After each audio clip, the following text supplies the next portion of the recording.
Back to Black. Is it Back to Black? Yeah, Back to Black. All right. Based on the Alan, song Back to Black by okay. Amy Winehouse. I did not see this movie. It's an Amy Winehouse biopic. So, Alan,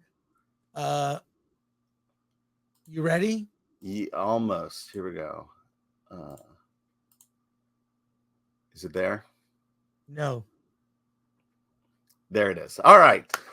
Let's talk about Back to Black. I know I'm going to do this. Basically, it's the biopic of Amy Winehouse. Started off as an amazing singer, discovered immediately by Simon Fuller from the Spice Girls. And she becomes an overnight sensation. But she is a tortured artist. She's not in it for the fame. She's not in it for the money. She's in it for the art.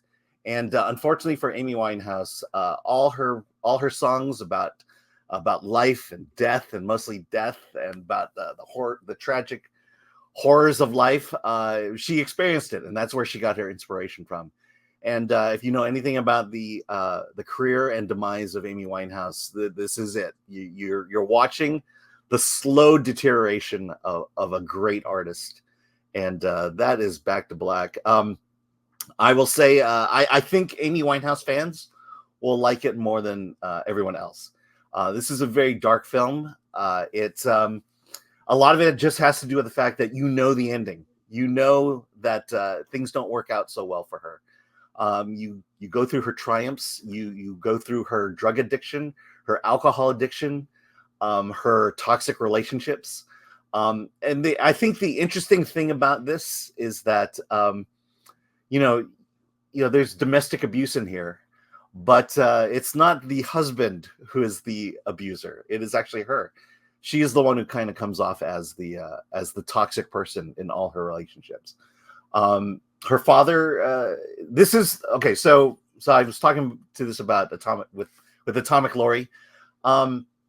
There's this is a Winehouse estate sanctioned movie, so it's put out by the Winehouse family. The father comes off very good in this. Everyone else comes off pretty good. I think it.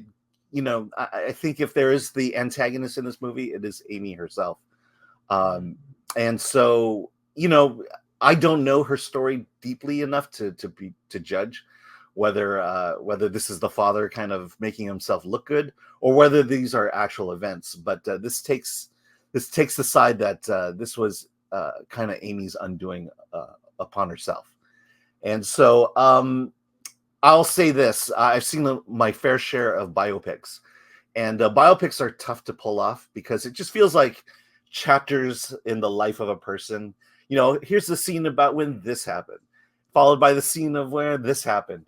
This one is actually a well produced and put together very well in terms of the transitions are very seamless. And I'll say this: there's a lot of Amy Winehouse music in here. Marissa Abella, who plays Amy, sings about, I would say, 70% of the songs in it, and she's very good. And also, if you like 60s blues, jazz, R&B, there's a lot of that in here as well. So I give it a mild recommendation. I'll give it a 7 just because I am a fan of hers, and it is one of the better made biopics, but it's pretty depressing. And it's this idea of this movie is from the very beginning, it delays the inevitable. It ends badly, and you're sitting there waiting for it to all end, like watching Titanic.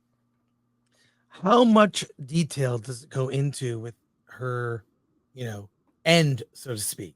Her end? Well, I mean, it's kind of like she's one of those. I don't want to give away too much of the story, even though most people know this. You all know it, right? Yeah, but the actual end is not shown.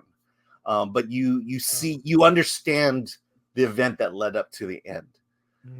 And it kind of ends at that point, and then it just kind of goes into the obligatory end credit title sequences where it explains what happened to her.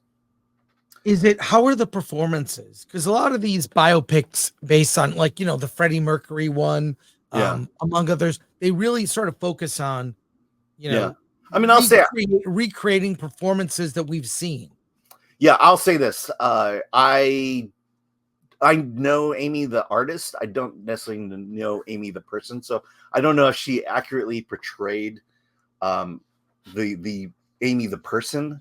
But in terms of the music and performances, I mean, you know, this Marissa Bella, I mean, she's got a voice, and I don't know how much work they put into it, but she sounded very good as Amy Winehouse as the singer.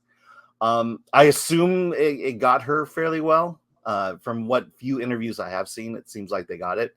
You know, again, this whole story is that tortured artist that need to live life to the fullest, and if that means taking drugs and alcohol, that's what it means. That's what you do.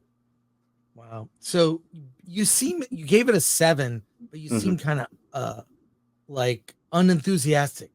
Well, it's a sad story. I mean, yeah. Well, I'm gonna, you know, that's the part about it is again, you know the ending, and you know you're watching everything she does, and you know where it's ultimately leading, and you know that's kind of where I kind of stand with this. It's not a happy story, even though this music is amazing. Right. So a mild recommendation, a 7 from you, Alan.